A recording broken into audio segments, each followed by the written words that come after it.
Transmaurienne vanoise déménage après Ossois direction Valseny, les 3 derniers jours d'une course de VTT à étapes. Pour varier les plaisirs et reposer les organismes aussi, cette journée sera dédiée au cross-country. Des boucles à répéter autour d'une station de montagne riche en trésors alpins, comme vous allez le découvrir.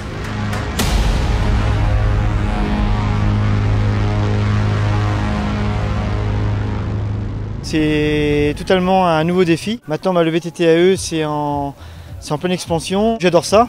Ça me permet d'aller toujours aussi vite qu'avant. Il faut essayer et après on est tout de suite conquis. Moi j'ai été conquis au bout de 1 minute, comme quoi c'était l'avenir pour moi. Les VAE, vélos à assistance électrique, ont la cote. Quel meilleur ambassadeur que Miguel Martinez. En 2000, il a été la même année champion du monde, gagnant de la Coupe du Monde et champion olympique de VTT. Il a même couru le Tour de France en 2002, finissant 44e. Cette fois, il se frotte à la Transmo. Aujourd'hui, c'est cross-country.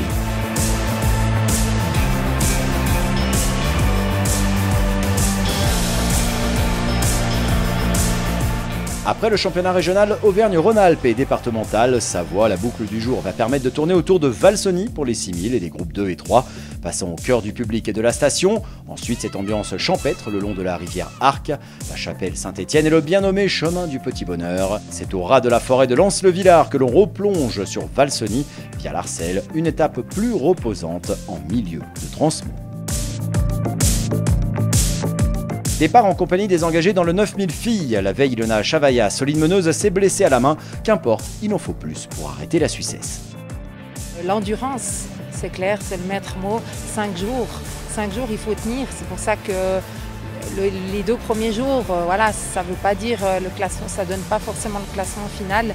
Il faut rester prudent, vigilant et puis en garder sous le pied pour la fin de semaine. Je pense que je suis bien maintenant avec l'âge que j'ai pour aligner les jours, pour connaître mon corps et puis savoir où sont mes limites et apprendre à gérer. Sur les étapes précédentes, personne ne pouvait rouler dans le sillage d'Ilona Chavaya. Sur ces boucles de cross-country, la tête de course reste compacte.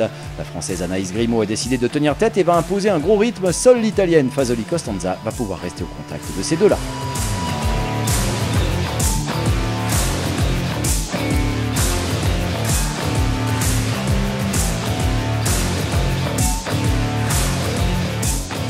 Il faut attendre la dernière boucle, les ultimes coups de pédale pour voir une fin de course profitant à la meneuse du général. Grimaud crève, Chavaya exulte.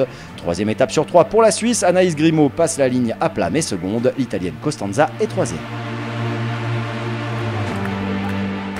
Für mich ist es genial, hier zu fahren. Ich habe ein bisschen weniger Druck als sonst. Aber ich bin sehr überrascht mit vielen schönen Single-Trails. Es ist mega gut organisiert und das Wetter spielt mit. Es ist eine coole Ambiente. Chez les 9000 hommes, les yeux sont rivés sur les pros devant. Les écarts sont faibles, il va falloir cravacher sous un ciel menaçant. Les nuages au moins coupent l'ambiance canicule du moment. Le Français Arnold Jansson prend les commandes devant Lucas Flukiger, le leader, prouvant que le format cross-country olympique est une spécialité bien française. Johan Schoenval, autre Français, est 3e. Ce soir, la Marseillaise va pouvoir résonner à la maison.